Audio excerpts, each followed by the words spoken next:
Hi, everybody. It is me, the fabulous Leo Brown. After about a month-long hiatus from YouTube, I know I do it all the time. I know. I know. First of all, I apologize. I try to do, I try to be consistent with it, but life gets in the way. Life happens. I always get busy. And I needed a break. I'll be honest. I needed a break. I needed to get myself together physically, spiritually, mentally, all that good stuff. But I'm back and I'm going to try to be as consistent as possible. But I know me. Life will get in the way and I will get busy. But I thank all of my subscribers for subscribing. If you haven't subscribed, please do so. Please do so. But I thank you for being here and bearing with me and being patient with me. Okay, so I came on here to talk about Surviving Compton. Miche'le, no, Dr. Dre, Suge, and Miche'le. And this aired recently on Lifetime. It aired Saturday on Lifetime television this past weekend. And I have to admit, I was a little hesitant because Lifetime does not do well with their movies. They do well with their original movies, but not when they make biopics of other people. We all know what happened with the whole Aaliyah fiasco, but that wasn't really Lifetime's fault. They were just the network that they chose to air on. I blame it on Miss Wendell. But anywho, that's a whole nother show. But I was pleasantly surprised by this. And the reason I actually wanted to come on here and talk about it is because, first of all, I think it needs to be talked about. Domestic violence is something that happens to all of us. It affects us all, even the ones who aren't being hit or verbally abused or emotionally abused. Abuse is abuse is abuse. It doesn't matter. It affects us all. It's not just a woman's thing or a black woman's thing or a white. It's not like that. It's a non-discriminatory issue. And I have to give props to Ryan Nicole Brown, to Curtis Hamilton, to Miche'le Toussaint for even telling this story because I would imagine as a person who has been through abuse, maybe not in that sense, I was never abused by a partner, thankfully. But being a victim of childhood abuse, this movie really resonated with me. I thought it was great. I really did. I liked it better than I liked the Toni Braxton movie. And if you want to see that review, check the link below. Um, but this movie was fantastic. I would give it at least a 9.5 out of 10. I thought it was very, very good. It was very well acted. And I'm going to be honest, I haven't seen Straight Outta Compton. And now that I've seen Miche'le's film, um, I kind of don't want to see Straight Outta Compton. I'm just going to be honest. But even when it came out, I was not in the mood to be like, oh, I want to go see that. It didn't move me because here's the thing.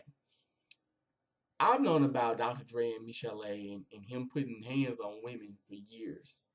I grew up when Miche'le came out. I can remember being a little boy and seeing her cassette single for all my '90s babies, cassette single of Something in My Heart, and she had her hands in her face, and she had the long nails.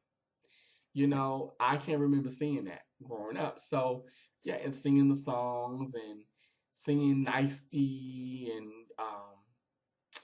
uh oh my God, it's in my mind. I can't even No More Lies. There we go. I can remember that, growing up. So I've heard about that for years. This is nothing new. Like nothing new. Because I even remember Pump It Up with D Barnes in that situation. I used to watch Pump It Up every weekend. So, growing up in Montgomery, Alabama, I used to watch that along with Rap City and Yo MTV. So Miche'le, NWA, all of that. That was my childhood growing up for me. Um, and for those of you who don't know, Miche'le Toussaint, she's a singer. She debuted in 1988, 89, and even into 92 because even when like MC Hammer was out, she was right along with them. She was right in that wave. you know. And she came out with No More Lies, Something in My Heart, Nice Sea, things like that. So she was doing her thing. And then like in the mid 90s, I would say maybe 96, 97, she kind of just disappeared and nobody knew what happened. And then we eventually saw her on R&B Divas LA with Shantae Moore and Lamo and Leela James and all of them. So about the movie, I thought the movie was great. I thought it was a great message. I thought it was, like I said, it was very well acted. Um, I honestly, I can't wait for the book because I know she's working on the book. I can't wait for the book to come out because I think the book will tell more of the story and it'll be more fleshed out. I think the parts with Suge Knight, it was rushed a little bit. That would be my only like negative to it, really. And maybe the way they made Easy E look. Because Easy E, I'm going to be real, Easy E was sexy as hell for his short little self. I mean, I ain't going to lie, I had a thing for Mr. Easy E, honey. Mr. Easy E, MC Ren. Yes, I had a thing for thugs even then. Anywho, that's a whole other video too. But but I thought it was great. What I got from it was the message of how abuse can stay with you. You know, how abuse is um it changes you. How you never really let it go. You never really get over it. You learn to deal with it and maybe make peace with it, but it always stays with you. And that's what I got from it. And I have to say, the movie, it moved me. It moved me to tears, actually, quite a few times because, in particular, when this in the scene where she's just lying in bed, being by herself, and he comes in the door, Dr. Dre comes in the door, and he just starts wailing on her like she's just a piece of meat. Um, or the scene where she was singing Something in My Heart, and he's telling her, "You got to sing this song. I'm gonna beat your ass." And I'm thinking in my head, how could you deal with that? How could you deal with something like that? You know what I mean? And just seeing the fear and hearing the fear in her voice, even as she's singing the song, hearing the pain and the sadness. And I have to say, I will never look at that song the same. Because even now when I listen to it, it's hard for me to listen to be honest, because I'm like, damn, she was really going through some stuff. Like she was going through some shit. And it just goes to show that just because you have money or success or any kind of notoriety or fame, it doesn't necessarily buy happiness. And I like the fact that it showed her own, like the reasons why she became chemically dependent, the reasons why she became an alcoholic, the reasons why she mirrored the lifestyle she saw. And the one thing that really struck me was when her mother and I think her grandmother were talking, her grandmother Mimi, and they were telling her like, whatever you do, if a man beats you, you fix it. You know what I mean? You fix it. Or when a man hits you, he's actually showing you that he loved you, or something to that effect. And how that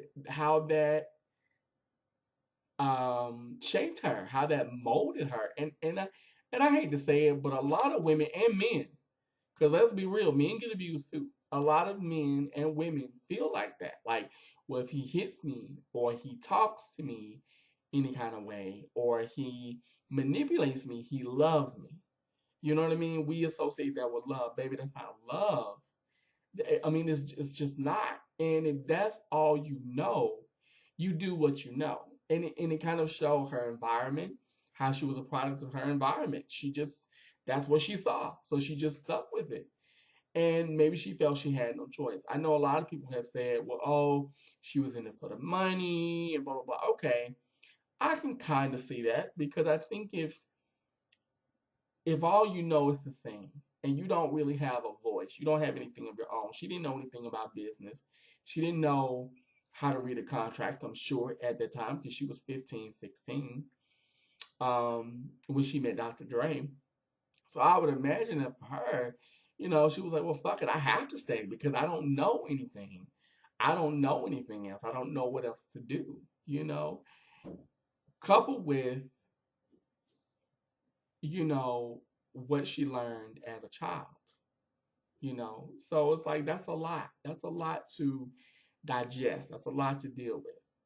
And the one thing that I will say for me that I got from the movie was abuse. Like I said before, abuse is abuse. But not only that, it doesn't discriminate. I mean, you could be rich, you could be poor, you could be famous, you could be, you know, gay, straight, bi, whatever. It doesn't matter. If you are being abused, if you are being manipulated, and there's different types of abuse, whether it be physical, whether it be verbal, whether it be emotional, that's abuse. Let's call it what it is. That's abuse. Okay? And trust me, I've never been physically abused because trust me, if a dude were to ever put his hands on me, they'd be in the boneyard somewhere. Okay? I'm just saying. Um, but I know what it is to be talked at. I know what it is to be talked down to be made to feel less than nothing. I know what that is, and that's not fun. And it's hard to dig out of that hole and to say, you know what, I am better than this, and even reach out for help. And I can kind of see why in the movie she went to Suge Knight, why she thought, well, fuck it, I might as well marry him. I get why she did it because at the time I can see where she felt, well, this is my savior. This is the guy that's going to help me get out of this. I'm not happy, so I'll go to him. Granted, she didn't like him when she first met him. You know, she was like, I don't like him. I think he's a negative influence, blah, blah, blah, blah. But she did what she felt she had to do. I think a lot of it was just survival. And granted, it wasn't the best thing to do, but it's what she knew how to do. You know, and I'm not making excuses. I'm just saying what it is. Um, and I can understand that because when you're around people who give you that imagery of like, I'll take care of you, everything will be okay. When you're in a vulnerable situation, you can't help but to fall prey to that. So I do understand it. That's why a lot of women and men date players. That's why a lot of men and women get cheated on. That is why. Because in the beginning, they're not showing you that I'm going to cheat on you and fuck all your friends. They're showing you, with me, you don't need to worry about anything. You don't need to worry about your money. You don't need to worry about your bills. I got you. But that's the point. They do it to get you. And once they've got you in that web and you're snarled in it, and especially if that's all you know, you go with what you know. And it takes forever to get out of it. I know some women and men that are still stuck in abusive relationships because the idea of getting out is hard. It's it's scary. It's not easy. You know what I mean? So it just brought up, it conjured up a lot of different things for me. You know, a lot of childhood memories for me, to be honest with you, because I can't remember my mother being in several uh, toxic, abusive relationships. One in particular that still in the back of my mind, I still think about every now and again, and how it shaped me.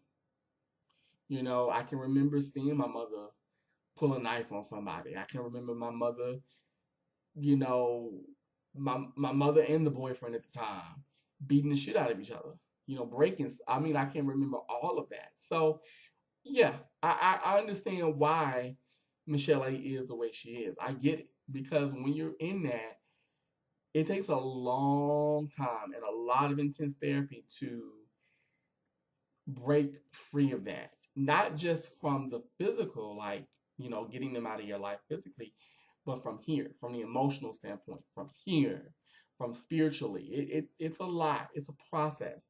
And it's not easy. And I say to all my watchers, all my subscribers, if you're watching my channel, if you're subscribed to my channel, if you know someone who is going through an abusive situation, if you've been through it yourself, the one thing I want you to do is to make a plan.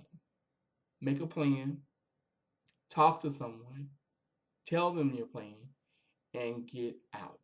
Okay? Take the steps. Yes, it's scary, but it's necessary. Your life can and does depend on it. If you know somebody is abusing your children, because it goes with the kids too. Okay, if you know that's going on, ladies and gentlemen, honey, do what you have to do. Don't go to jail. Don't risk your life trying to. Don't do that. But make a plan. Tell someone about your plan. Get help and get out. Seriously, because it's not worth it. It's not worth the pain and aggravation and hurt. That takes years to heal. Okay, and the one thing I like about this is that it's creating a dialogue, especially with abuse in the Black community, in communities of color. We need that because it goes on a lot more than we think. This is why a lot of guys, especially in particular my people, my men are very hyper masculine. This is why. Because they're taught, well, if I show vulnerability, if I show emotion, if I do things that are quote unquote different, then I must be gay or I'm weak or whatever. You know what I mean? This is why in the gay community, you have the whole no fats, no femmes, mask versus. This is where it comes from. It stems from this. It stems from being told, being shown, that, okay, you're not man enough. You're not good enough. I mean, it really does. And if you're being shown by men, whether it be your dad or somebody else, that the only way that you can get things done is through arguing, through abuse, through being verbally abusive, through being disrespectful to your mates, regardless of gender, you're going to end up processing that. And when you go out into the world, you're going to end up doing it and lashing out in some way, shape, or form. I'm telling you, I've seen it a million and one times. It happens all the time. Okay, so I just wanted to say that. I just wanted to give my thoughts on this movie. I recommend, if you haven't seen it, please watch it. If you have cable, DVR the movie because it's good. It's good. Like Toni did a great job. DVR the movie. I love the fact that Miche'le was able to actually go into, like, she broke the fourth wall and she talked in the movie about why she did what she did and all of that. Good movie. Excuse me. Good movie. Well acted. Well portrayed. I mean, really, really good. Really thought provoking. Very emotionally provoking for me.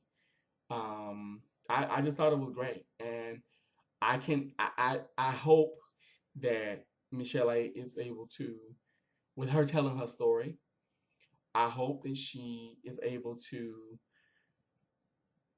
not just move on, but open her heart. Because I saw her interview with Wendy, and I don't, and y'all know me, I don't care for Miss Wendell. I don't care for that hoe. I really don't. I don't care for that box built bitch. I just don't. However, if there's a guest that I like, if there's someone that I admire, I will watch her show. Not her show, but I'll watch their interview. And I saw her interview with Miss Wendell, and it was good, but you could tell she's still in the process.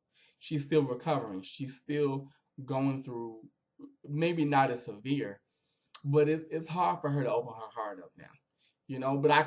But seeing what she went through, I mean, and that was only what, 80, I think 50, 80 minutes or something like that. I mean, I can just imagine what she went through for years. So it was a lot. And I think even though they told a lot in a very short amount of time, they did a great job. So it was very good. The guy that played Suge Knight was fantastic. And so cute. I thought it was adorable. The guy that played Dr. Dre is just all kinds of delicious, honey. Just anywho. But very well acted. I mean, very well acted. Ryan, I love what she did with the voice and how she learned to speak over her larynx. And let's just discuss that for just one hot minute. She speaks over her larynx. Get over it. I mean, people, because that's the number one comment that people say. Her voice, oh my gosh, she sounds like Elmo. Okay, so what? But the girl can sing. She can sing. She can sing, honey. She's very talented, and she's a great writer. So it happens. There's nothing wrong with her. It's normal. She speaks from her larynx. There is a condition. I forgot the name of it, but there is a condition. And she actually said that she went to a specialist and they said, well, we can fix it. But she said, you know what? I don't want to risk it because I don't really want to risk losing my singing voice, possibly. So that's why she kept it. And I don't blame her. I mean, hey, I think her voice is cute. I think her speaking voice is adorable. I would, Miche'le, if you ever watch this, I would love for you to be my friend. So you can call me on the phone and cheer me up because I just think she's adorable. Like I literally wanted to give her a hug. Like if I ever meet her, I would give her a hug and just weep, with her and for her because that's what it made me do. My heart just went out to her because I can see she's really, even though she's not young, but there is a naivete, there's an innocence about her. And I've seen the other interviews, and that's the thing too. None of this is new. She's talked about this on the Breakfast Club. She's talked about it on Vlad TV. I don't shout out to Vlad TV. She's talked about it numerous times. This is nothing new. So for Dr. Dre to say, "I'm gonna sue you," that says a lot. You basically are like, well, yeah, I did hit you, and if you tell people, I'm gonna fuck your life up. Really? Why? Just own the fact that back in the day, you were an asshole. And my thing is this: I honestly believe that he was worse than that. That's just me. I think that was just a snippet of what he was in film. Um, and he probably still is like that. Who knows? He's remarried and all that good, but people change. But people change if they want to change. That's a decision. You have to make a choice to change. Okay? And you never have publicly apologized for the abuse you caused her. That she's still wearing that. Because if she wasn't, she wouldn't talk about it. Let's just be honest. If she wasn't still wearing that, she wouldn't be talking about it. I'm just saying. So, but anywho, I just had to come on here and give my thoughts on it because I thought the movie was great. I thought it was good. And it just really affected me. And I have to admit, it's rare when movies move me. It takes a lot because I'm a very emotional person. I may not seem like it, but I am. And this movie it really shook me. And it really made me look at myself and my friends and just like a lot of stuff. So it was a great film. I highly recommend seeing it. Um, Actually, if you go on YouTube, you can watch it. I'm just saying. But good movie. Great story. It was great. I can't wait for the book, Miche'le, when it comes out. I will be buying your new album, honey. Trust and Believe. I can't wait for your single, Crystal Waters, because I know you were doing that when you were on R&B Divas LA. But it was a great film. Highly recommended. Watch it. And I'm gonna say this, and I know this may sound funny, but if you guys, if you know somebody or you were a victim of abuse, I want to hear your story. I want to hear because everybody has a story. She has one. I have one. We all have a story. So tell me your comments. What do you think of the movie? Like, leave them below. Tell me your story of how you got out of your abusive relationship. It doesn't matter if you're a man, a woman. It does not matter. I want to hear your story because you don't know that your story could save someone's life. So that's all I wanted to say. And I will be back on here. I promise, to be back on here more often. But like I said, if I get too busy and I get ghost, that is why. It's because I'm busy. So I love you all very much. Thank you so much for listening to me ramble. And like I said, check out the movie. And I will talk with you all later. Love you. Bye bye.